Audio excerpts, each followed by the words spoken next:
Odisha job updates 24/7 channel को आपको स्वागत। आज आम आपण गोटे भल वैकेंसी नहीं आसचु जोटा कि परमानंद कॉलेज बोलगड़ रही। परमानंद कॉलेज बोलगड़ तरफ रही जोटा कि आपण मानकर गोटे टीचर वैकेंसी रिलेटेड आम आपण आनिक आसीचु। नाक एग्रीगेटेड बी ग्रेड कॉलेज रे सेटा जाउची। आठ पो कौन बोलगड़ डिस्ट्रिक्ट खोर्धा ओडिशा।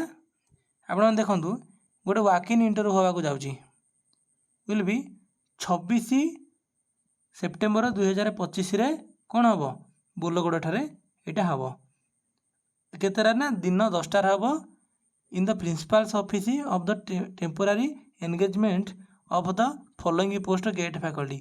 केमिस्ट्री गोटे पोस्ट बाहर, मैथमेटिक्स गोटे पोस्ट बाहर, आउ कौन पोस्ट बाहर देखा गोटे केमिस्ट्री पोस्ट बाहर, गोटे मैथमेटिक्स पोस्ट बाहर, आ गए इंग्लीश पोस्ट बाहर, आ गए इकोनॉमिक्स पोस्ट बाहर with a masters degree in concern subject at least 55% mark from a recognised university. बुझिपारे कि नहीं आपण मान ये जो बाहर सब लेक्चर पोस्ट बाहर ये कौन दरकार आपन पीजी कर दरकार जो थे आप 55% मार्क रखि दरकार। तापर आप इंटरव्यू को आप जाकि आप इंटरव्यू केत तारीख दिन अच्छी 26 सेप्टेम्बर दिन अच्छी। आउ कौन ना जो लैब अटेंडेंट जो लैब असिस्टेंट जो अच्छा लैब असिस्टेंट आपंकर बटनी गोटे पोस्ट बाहर से कौन मागुच क्वालिफिकेशन ना बीएससी बटनी ऑनर्स रे आप 55% मार्क रखि दरकार। आउ नॉन टीचिंग जोटा आमर डेली वेज बेसिस रहा। नॉन टीचिंग माने जो माने रहा आमर कौन जूनियर क्लर्क कम डाटा एंट्री ऑपरेटर गोटे पोस्ट बाहर। क्वालिफिकेशन कौन ना ग्रेजुएट विथ कंप्यूटर प्रोफिशिएंसी जोटा डीसीए और PGDCA.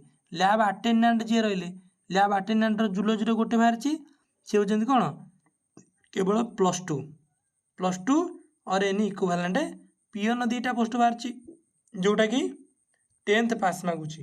Candidate must bring the original certificate 1 set of self attested photocopies and a recent passport size photo to the interview.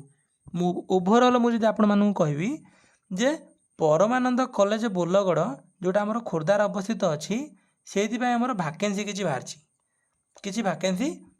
कि vacancy ना lecturer vacancy बाहर, तापर lab assistant vacancy बाहर, lab attendant vacancy बाहर, पियन vacancy बाहर, आउ कौन ना जूनियर क्लर्क कम डाटा एंट्री ऑपरेटर बा डीईओ ये सब पोस्ट बाहर। तेणुक यही सब पोस्ट जी मैंने एलिजिबल अच्छा सपोज लेक्चर पोस्ट एलिजिबिलिटी से रखी पीजी कर कनसर्न सब्जेक्ट रे जो सब्जेक्ट रे बाहर लेक्चरशिप जो सही सब्जेक्ट रे से पीजी कर दरकार विथ 55% मार्क से रखि दरकार पीजी रे। तापर से लैबोरेटरी असिस्टेंट कौन कर लैबोरेटरी असिस्टेंट कर बीएससी कर दरकार से कनसर्न सब्जेक्ट रे with 55% mark.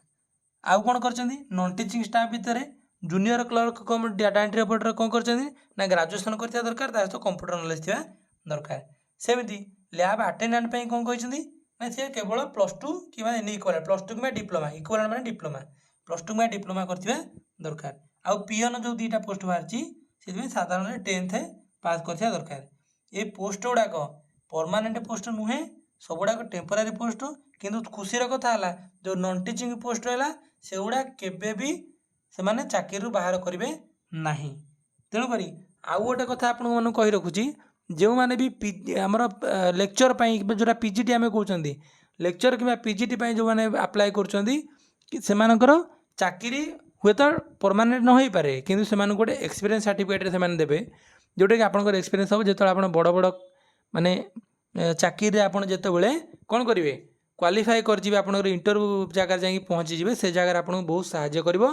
Laboratory assistant lab attendant अन्य जेको नॉन टीचिंग स्टाफ रहिले से माने बहुत आराम रे एटा को अप्लाई करंतु से चाकरी जीवार चांस नहीं।